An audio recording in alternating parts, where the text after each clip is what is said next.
Boa noite, estimados amigos. Cá estamos para a primeira edição do mês de julho do Tesouro Escondido.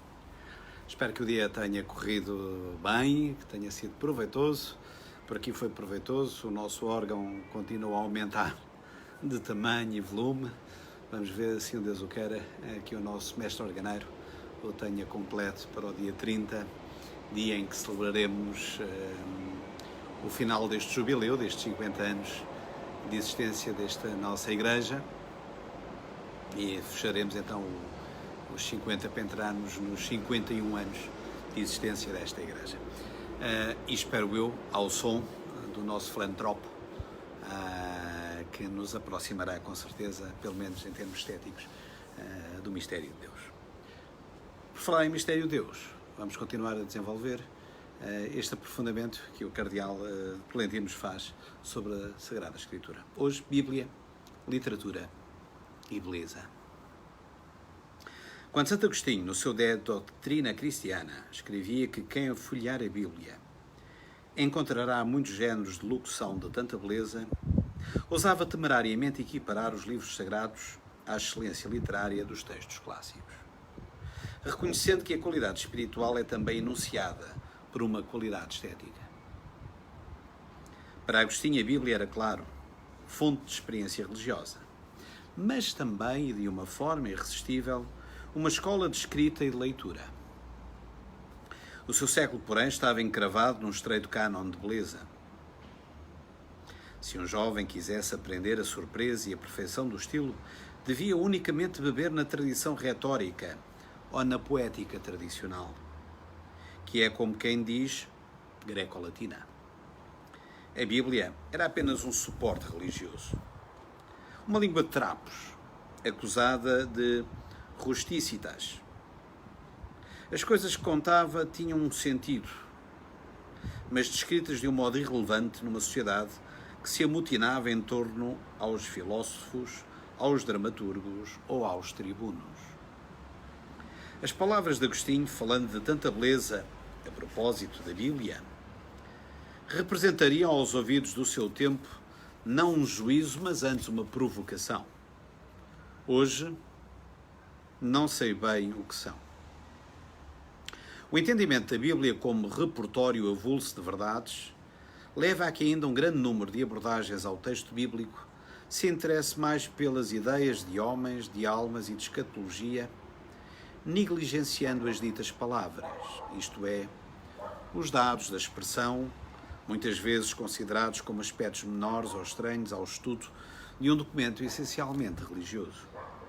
Embora, nos últimos anos se vá consolidando a verificação de que a verdade bíblica é solidária com o seu suporte estético expressivo, pois fé e linguagem intrinsecamente se reclamam, e esteja a alterar-se também uma certa conjuntura intelectual que remetia a Bíblia para o estrito domínio do religioso, esquecendo que a condição teológica da Bíblia é inseparável da sua natureza propriamente literária.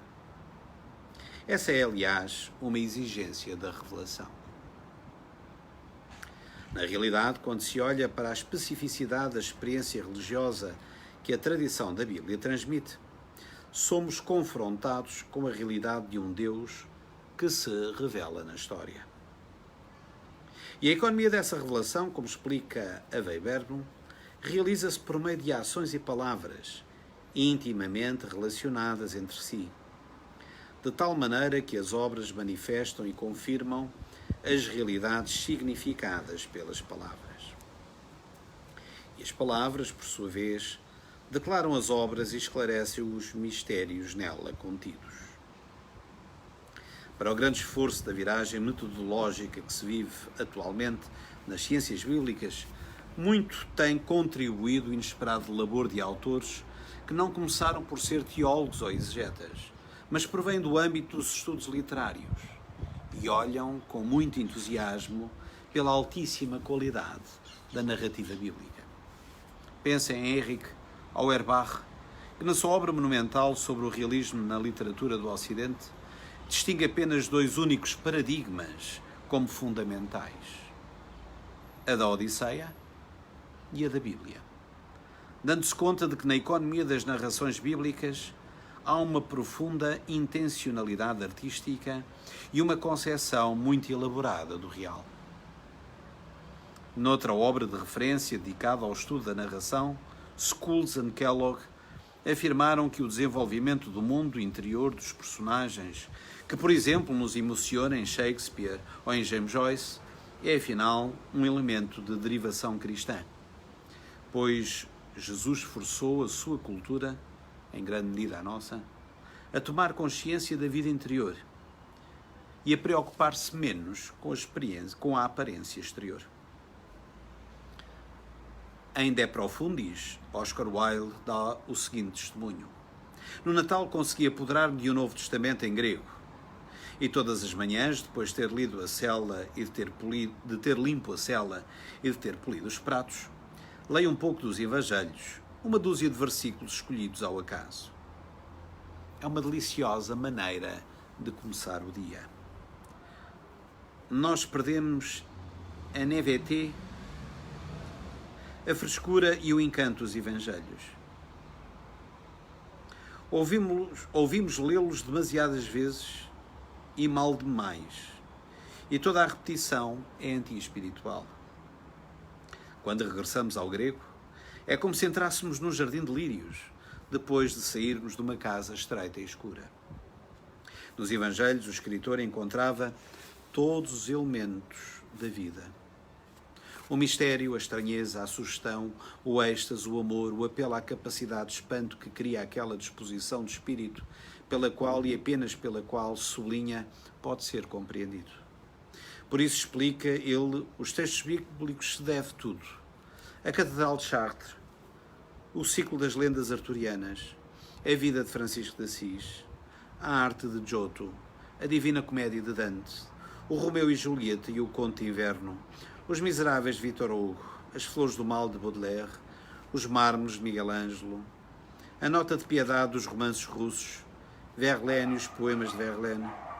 De facto, basta folhear a Bíblia, mesmo numa mediana tradução, para perceber afirmações como as de William Blake, que chamava a Bíblia o grande códice da arte ocidental, reconhecendo-o como a navalha tremulosente do seu brilho, que continua a iluminar a interminável aventura da criação.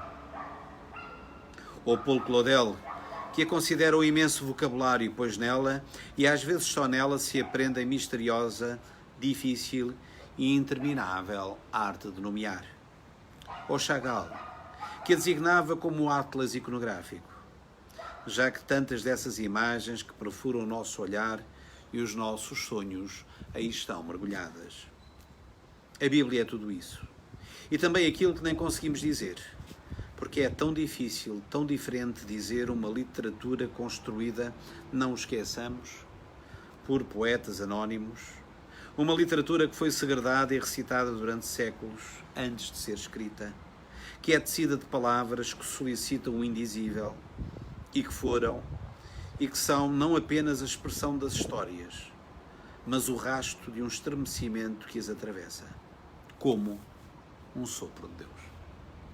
Fantástico, admirável.